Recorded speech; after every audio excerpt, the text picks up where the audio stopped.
স্বাগতম সবাইকে পরম সত্য ইউটিউব চ্যানেলে।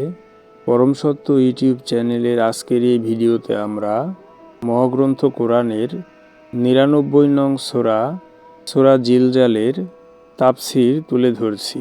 সদরুদ্দীন আহমদ চিশতি রহমাতুল্লাহ রচিত কোরআন দর্শন নামক তাফসির গ্রন্থের আলোকে প্রথমে আমরা সূরা জিলজালের ১ থেকে ৮ নং আয়াতের ধারাবাহিক অনুবাদ তুলে ধরছি। যখন দেহে কম্পন সৃষ্টি করা হয় ইহার কম্পনের কারণে, আয়াত ১, এবং যখন দেহ তাহার বোঝা বাহির করিয়া দেয় অর্থাৎ প্রকাশ করিয়া দেয়, আয়াত ২, এবং ইনসান বলে ইহার জন্য কি, অর্থাৎ শুধু অসারতা বা দুঃখ, আয়াত ৩, সেই দিন ইহা তাহার খবর বর্ণনা করিবে অর্থাৎ জানাইয়া দিবে তাহার অসারতা, আয়াত ৪, যেহেতু তোমার গুরু তাহার জন্য ওহী করিয়াছেন, আয়াত ৫, সেই দিন মানুষ উপলব্ধি করিবে স্বীয় অবস্থা, যেহেতু তাহাদের কর্ম তাহাদিগকে দেখানো হয়, আয়াত ৬, সুতরাং কৃতকর্মের অনুপরিমাণ ভালো কর্মও সে দেখিবে, আয়াত ৭, এবং কৃতকর্মের অনুপরিমাণ মন্দ কর্মও সে দেখিবে অর্থাৎ আত্মদ্রষ্টা হইয়া যাইবে, আয়াত ৮। সুফি সাহেব এখানে উপলব্ধি নামে একটি অংশ উল্লেখ করেছেন। সুফি সাহেব বলছেন, এই সূরাটি সালাতের ফলাফলের বর্ণনা সমৃদ্ধ। সত্যিকারভাবে সাধকেরা সালাতে প্রতিষ্ঠিত হইলে কি কি অবস্থা উপলব্ধি করিবে তাহার একটি সংক্ষিপ্ত অথচ সূক্ষ্ম বর্ণনা ইহার মধ্যে আছে। সংক্ষেপে সালাতের অবস্থাগুলি এমন হয়: ১. সালাতের দ্বারা মানুষের অস্তিত্বের উপরে ভূকম্প সৃষ্টি হয়। অবশ্য এই ভূকম্প তাহার অস্তিত্বের মধ্যেই নিহিত আছে। সালাতের দ্বারা মুসল্লির নিকট তাহা সুস্পষ্ট হইয়া ওঠে। ২. সালাতের দ্বারা তাহার অস্তিত্বের মধ্যে, বিশেষ করিয়া মস্তিষ্কে যেই সব সংস্কাররাশি বোঝাস্বরূপ অপ্রকাশিত বা লুকানো ছিল, তাহা পরিস্ফুট হইয়া উঠিবে। ৩.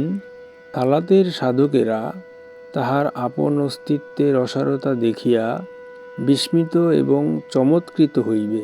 ৪. সালাতের দ্বারা সাধক তাহার আপন অবস্থানের মূল খবরপ্রাপ্ত হইবে। ৫.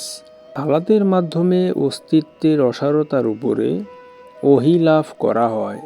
৬. সাধকেরা তাহাদের নিজ নিজ কর্মদর্শন করিয়া নিজ অবস্থা দর্শন করে।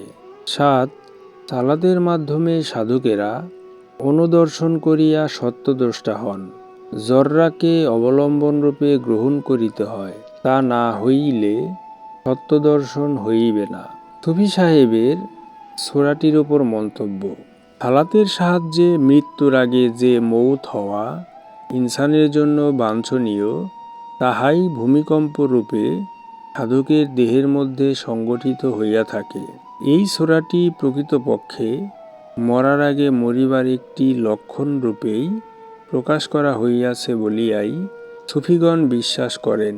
সুফিগণ বলেন, দেহের স্বাভাবিক যেইরূপ মৃত্যু হইয়া থাকে, তাহা দ্বারা জীবের আত্মদর্শন এবং অনুর জ্ঞানলাভ হয় না, এবং তাহা মৃত্যুর সময় হইলেও উহা দ্বারা নফসের ভবিষ্যৎ পরবর্তী জীবনের জন্য কোনো উপকার সাধন করিতে পারে না। অতএব মৃত্যুর সময়ের ভূকম্পনের কথা বর্ণনা করিয়া তখনকার সেই অবস্থাটি মানুষকে জানাইয়া দেওয়ার জন্য কথাটি এইরূপে বর্ণনা করা হয় নাই, বরং ঐরূপ মৃত্যুর আগেই সালাতের দ্বারা ভূকম্প সৃষ্টি করিয়া জীবন মৃত্যুর সূক্ষ্ম জ্ঞান অর্জন করিয়া লাভবান হইবার জন্যই কেবল সূরাটির নির্দেশ এইরূপে দেওয়া হইয়াছে। যদিও সালাত শব্দটির উল্লেখ এই সূরাটিতে নাই। এবার সুফি সাহেব পরিশেষে এই সূরা সম্পর্কে সাধারণ মন্তব্য ব্যক্ত করেছেন। তিনি বলিয়াছেন, সুফিগণের দ্বারা ব্যক্ত দেহতত্ত্ব বিষয়টি কোরআনের অঙ্গীভূত একটি বিরাট এবং বিস্তৃত বিষয়। দেহতত্ত্ব অনুধাবনের মধ্যে আত্মজ্ঞান নিহিত রহিয়াছে। আত্মজ্ঞান শিক্ষাদানের বিষয়টি কোরআনের একটি ব্যাপক এবং বিশিষ্ট বিষয়। সৃষ্টির রহস্য এবং তাহার জ্ঞান প্রাপ্তির সহিত দেহতত্ত্ব বিষয়টি অঙ্গাঙ্গিভাবেই জড়িত। দেহ-মনের বিচার বিশ্লেষণের দ্বারাই এই জ্ঞান পাওয়া যায়। কোরআনুল আজিম এই জ্ঞান বিকাশের একটি পরিপূর্ণ দিশারি। ইহা জ্ঞানীগণ হইতে শিক্ষণীয়।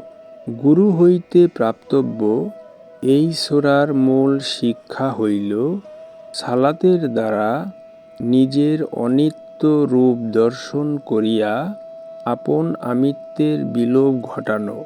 পরিণামে সালাতের মাধ্যমেই চরম মুক্তি ঘটানো সম্ভব। পরিণামে জাহান্নামের জরা ব্যাধি ও মৃত্যুর পার পাইয়া যাওয়া। আসলে প্রকৃত অর্থে সুফি সাহেব এই সূরাটির তথা সূরা জিলজালের যেই ব্যাখ্যা বা তাফসির উপস্থাপন করিয়াছেন, এটাই হচ্ছে প্রকৃত অর্থে এই সূরা জিলজালের সার্বজনীন সুফি ব্যাখ্যা। কারণ কোরআন নাজিল হইয়াছে সর্বকালের সর্বমানবের উপরে, নির্দিষ্ট কোনো তথাকথিত গোষ্ঠী বা কওমের উপর নয়। এই কারণেই কোরআনের ব্যাখ্যা হতে হবে সার্বজনীন তথা সর্বমানবের প্রতি উদাত্ত আহ্বান করা হচ্ছে এই সূরা জিলজালের মাধ্যমে।